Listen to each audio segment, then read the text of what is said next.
है उनके अंदर। इनको तो अशोक जी गहलोत के तो खुद के मंत्री हैं, वो नहीं चाह रहे हैं। उनके साथ में जो उनके विधायक है वो इनको नहीं चाह रहे हैं। ये तो बीच के अंदर जिस तरह से उन्होंने मैनेज करके और उन्होंने सरकार को बचाया, इसी का परिणाम। International bands and smartwatches collection with great offers at Minute 2 Style. Let's go on time with the stylish designer collection. Minute 2 Style near Martindale Bridge, Station Road and Anasagar Circular Link Road, Ajmer. आदरणीय प्रधानमंत्री जी ने आज देश के अंदर 51,000 युवाओं को central government की नियुक्ति के पत्र वितरित किए।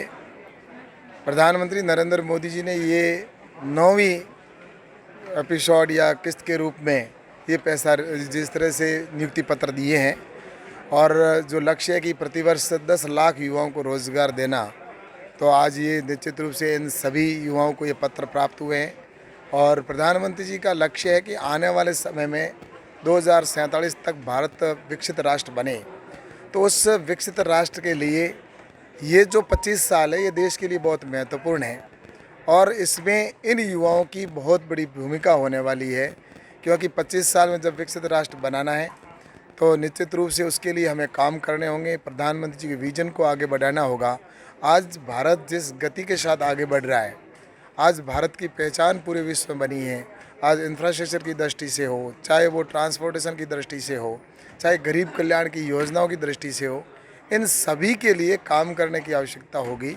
और इसमें ये जो हमारे युवा साथी है ये निश्चित रूप से इसमें बहुत बड़ा अहम रोल करेंगे। और आज रोज़गार की दृष्टि से देखा जाए तो प्रधानमंत्री जी ने जिस तरह से सेंट्रल गवर्नमेंट की जॉब हो चाहे प्राइवेट जॉब हो, उनको जिस तरह से बढ़ावा दिया जा रहा है, आज इस देश में लगभग 1 लाख से अधिक स्टार्टअप हमारे तैयार हुए। आज स्टार्टअप भी रोज़गार युवाओं को देने जा रहे हैं।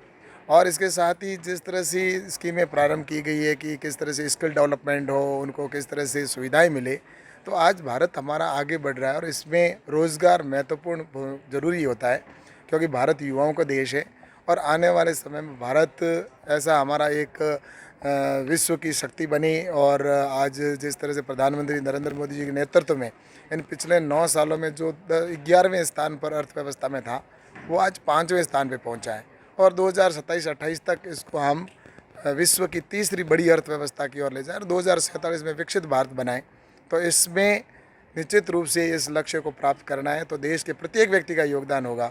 और इसमें आज जिनको नियुक्ति मिली है ऐसे युवाओं को बहुत महत्वपूर्ण भूमिका हो जाती है। इसलिए निश्चित रूप से मैं प्रधानमंत्री जी का आभार प्रकट करूँगा कि ये जो नियुक्ति पत्र दिए हैं, तो इसलिए मैं इन युवाओं को भी बधाई देता हूँ और प्रधानमंत्री जी का आभार प्रकट करता हूँ कि इस तरह के रोज़गार मेलों के माध्यम से हम आने वाले समय में देश को आगे बढ़ा पाएँ।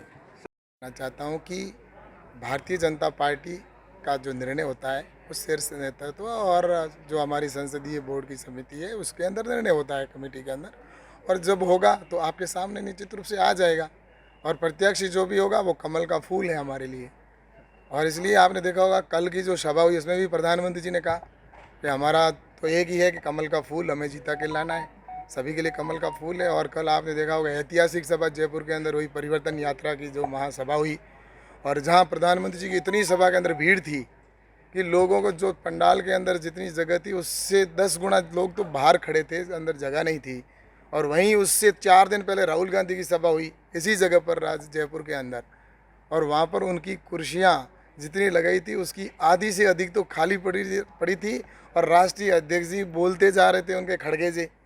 तो ये स्पष्ट होता है कि राजस्थान की जनता अब ये सिर्फ पहले जो कह रहे थे लोग कि कब आचार संहिता लगे और कब हम अपने इनके डर और जो भय का इन्होंने वातावरण बना रखा था, सरपंचों को इन्होंने डरा के रखा, जनप्रतिनिधियों को जिस तरह से प्रताड़ित किया और इस तरह का था, तो वो अब आचार संहिता तो अभी आगे है, उससे पहले ही जनता ने इनको बता दिया कि जनता के साथ में आपने 4.5 साल क्या किया।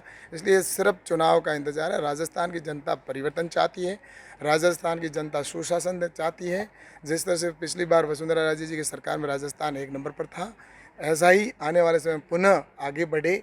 और जिस तरह से गुजरात के अंदर विकास हो रहा है, जैसे उत्तर प्रदेश के अंदर योगी जी के नेतृत्व में विकास हो रहा है, वैसा ही यहाँ पर विकास हो और डबल इंजन की सरकार बनेगी तो निश्चित रूप से राजस्थान का विकास होगा। और इस चुनाव तक राजस्थान आने वाले समय में निश्चित रूप से भारतीय जनता पार्टी के पक्ष में मैंडेट देगी और रिकॉर्ड मत के साथ में यहाँ से जीत कर भारतीय जनता पार्टी आएगी।